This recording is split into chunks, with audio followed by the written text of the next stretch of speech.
Wow. The race to replace Justin Trudeau has officially kicked off.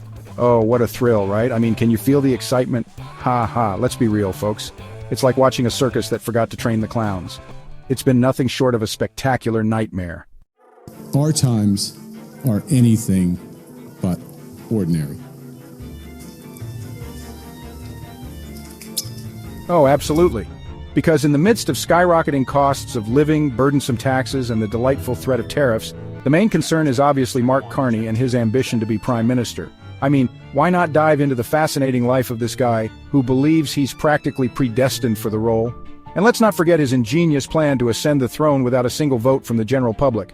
Because who needs democracy when you have the exclusive support of the Liberal Party? A real political masterstroke. We need to use effectively a shadow carbon price, meaning that you map into a representative carbon price. Society is putting tremendous value on achieving net zero.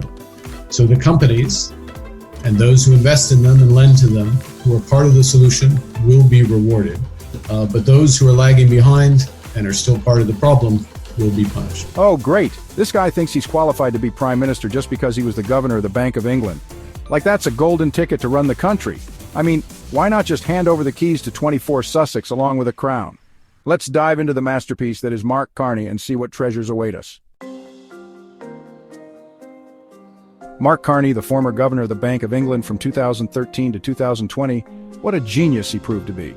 He really outdid himself by printing money like it was going out of style.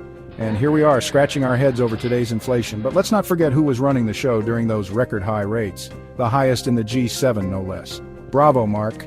In his infinite wisdom, he decided to inject a whopping 59% new cash into the economy at one point. What a masterclass in how to fuel inflation.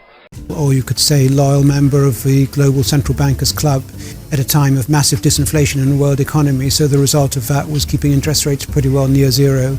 And that in turn had all the effects we know about in driving up asset markets and housing booms and everything else. Sounds just like a familiar face, Justin Trudeau, doesn't it?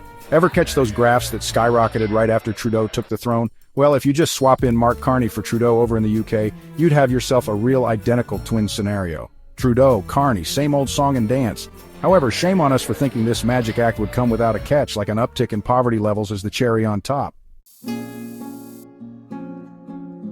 A spectacular 150% rise in the number of people living under the international poverty line. Isn't that just wonderful? And let's not overlook our hero here, who claims he saved not one, but two economies. 150% more people are in poverty, and that's his idea of a job well done. Bravo, ya moron.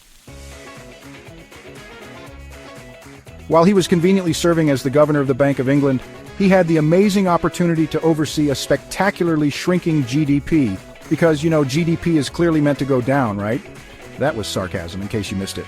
So he graciously presided over a dazzling 7% decline in GDP per capita.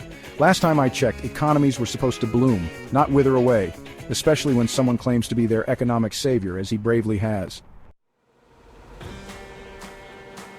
Let's just marvel at how Mark Carney's track record mirrors the glorious era of Justin Trudeau's reign since 2015.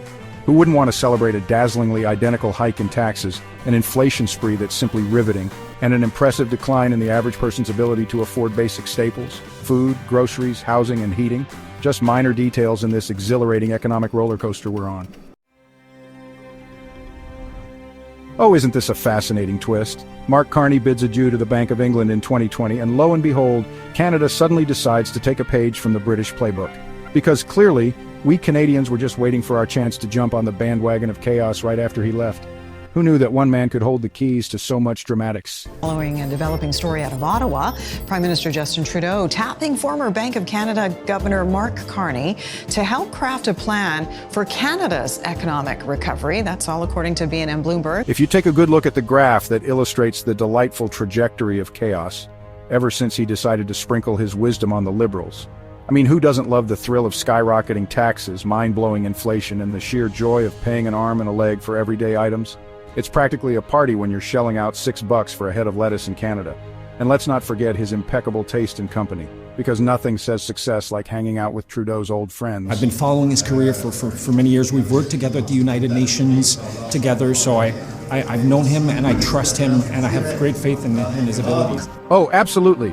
You can bet your bottom dollar on one thing. Mark Carney is absolutely convinced he knows how to spend your hard-earned cash better than you ever could, just like Justin Trudeau.